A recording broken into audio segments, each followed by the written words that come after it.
Chaque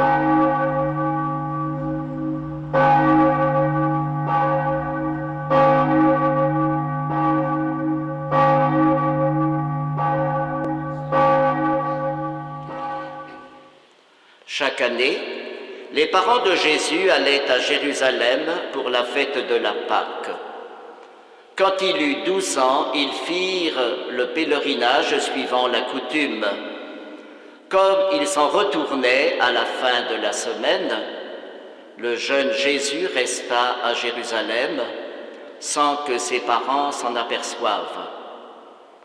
Pendant qu'il était encore avec leurs compagnons de route, ils firent une journée de chemin avant de le chercher parmi leurs parents et connaissances. Ne le trouvant pas, ils revinrent à Jérusalem en continuant à le chercher. C'est au bout de 3 jours qu'ils le trouvèrent dans le temple, assis au milieu des docteurs de la loi. Il les écoutait, il leur posait des questions, et tous ceux qui l'entendaient s'extasiaient sur son intelligence et sur ses réponses. En le voyant, ses parents furent stupéfaits, et sa mère lui dit : « Mon enfant, pourquoi tu nous as fait cela ? Vois comme nous avons souffert en te cherchant, ton père et moi. » Il leur dit : « Comment se fait-il que vous m'ayez cherché ? Ne le saviez-vous pas ? C'est chez mon père que je dois être. » Mais ils ne comprirent pas ce qu'il leur disait. Il descendit avec eux pour rentrer à Nazareth, et il leur était soumis. Sa mère gardait dans son cœur tous ces événements. Quant à Jésus, il grandissait en sagesse, en taille et en grâce sous le regard de Dieu et des hommes.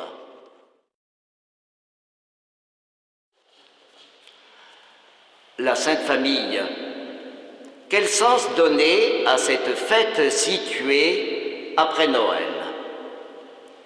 Il ne s'agit pas d'abord de faire l'apologie de la famille. Nous savons bien qu'aujourd'hui, la famille est importante et essentielle à toute vie humaine, même si elle est souvent fragilisée, blessée et pourtant toujours plébiscitée. Il s'agit avant tout, et d'abord en contemplant la crèche, de nous mettre au cœur du mystère de l'incarnation, un mystère qui ne se comprend d'ailleurs que par un autre mystère, celui de l'amour, l'amour véritable. L'évangéliste Luc, avec Matthieu, dans ce qu'on appelle les récits de l'enfance de Jésus, et nous pouvons ces jours-ci peut-être lire le dernier livre de Benoît XVI. Luc prend soin d'inscrire cet épisode de l'Évangile dans le cadre de la vie religieuse d'une famille juive, dont le pèlerinage au temple de Jérusalem est l'un des actes importants. Soumis à la loi, Jésus, à l'aube de ses 13 ans, vient célébrer sa bar mitzvah, c'est-à-dire son passage dans la communauté des adultes. Ainsi, il révèle pleinement son humanité. Avec la Sainte Famille, il s'agit d'une famille humaine toute simple, mais totalement conduite dans la foi. Nous contemplons le mystère de Jésus, le Verbe fait chair. Jésus, le Fils de Dieu, qui a pris en toutes choses notre humanité. Progressivement, Jésus va révéler son visage à travers sa façon de vivre une existence humaine. Luc nous rapporte la première et unique parole de Jésus enfant : « C'est chez mon Père que je dois être ». Et en même temps sa dernière parole qui sera « Père, entre tes mains, je remets mon esprit ». Cet épisode de Jésus dans le temple de Jérusalem a d'abord, vous le savez, une valeur théologique. Tout ce récit de Luc a une résonance pascale.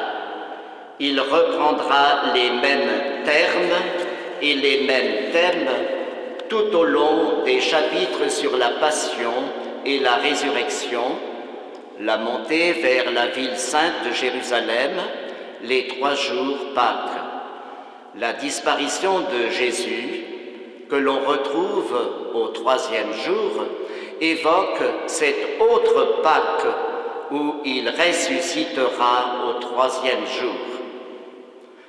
Notons aussi ceci.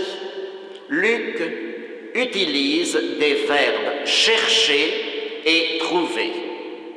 Ces 2 verbes peuvent aider à comprendre la relation entre humains, entre Dieu et les hommes. Chercher et trouver. Nous savons que la foi est recherche de Dieu. Dieu est celui que l'on a sans cesse l'impression de trouver, puis aussi parfois de perdre, et en même temps de chercher de nouveau. Dieu est celui que l'on ne peut pas posséder, on ne peut pas mettre la main sur Dieu, l'enfermer dans nos catégories. Mystère de la Sainte Famille, mystère de l'incarnation, mystère de l'amour. Joseph aime son épouse et respecte l'œuvre de Dieu en elle. De ce fait, il l'aime encore davantage. Dans le foyer de Marie et de Joseph, Jésus a beaucoup reçu. L'amour tendre, la disponibilité de sa mère, la confiance et le dévouement de Joseph l'ont marqué et l'ont aidé à nous exprimer de façon concrète la richesse du cœur de Dieu son Père. Dieu a voulu en son Fils et pour son Fils un Père et une Mère. Il a pris en toutes choses notre humanité. En ces temps où les fondements de la famille sont bousculés et remis en question, la famille de Jésus nous est offerte comme une source d'inspiration dans notre quête de Dieu, quête de vrai bonheur. Nos familles de la terre ont pour mission de témoigner de cet idéal de la Sainte Famille. Quand un homme et une femme se marient à l'Église, c'est parce qu'ils reconnaissent que leur amour vient de Dieu. Ils veulent le faire grandir, le communiquer à leurs enfants. Ces enfants ont besoin de l'amour d'un papa et d'une maman pour s'épanouir et avancer dans la vie. Il nous faut réagir contre toutes les dérives qui voudraient détruire la famille naturelle voulue par Dieu. Vous le savez, notre pape et nos évêques se sont prononcés sur ce sujet. Notre évêque a dit « Vous pouvez faire connaître vos convictions, mais alors agissez paisiblement ». Nos évêques dénoncent aussi une polarisation sur la question.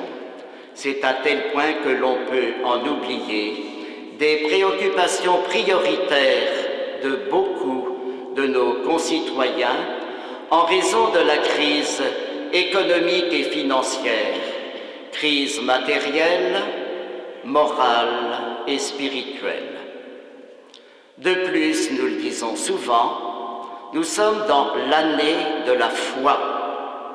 La foi, c'est un don et une chance.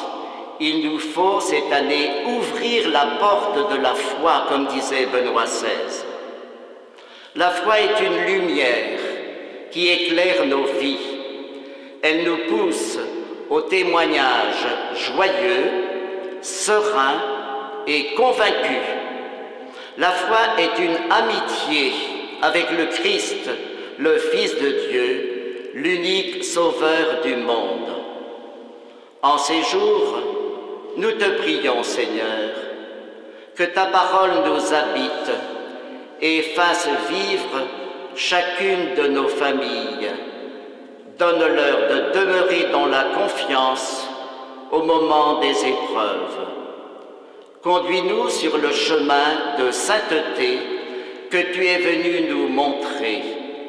Garde-nous fidèles à ton amour, quelle que soit notre propre vocation, notre propre état de vie, car tous nous sommes appelés à aimer, à nous aimer. Amen.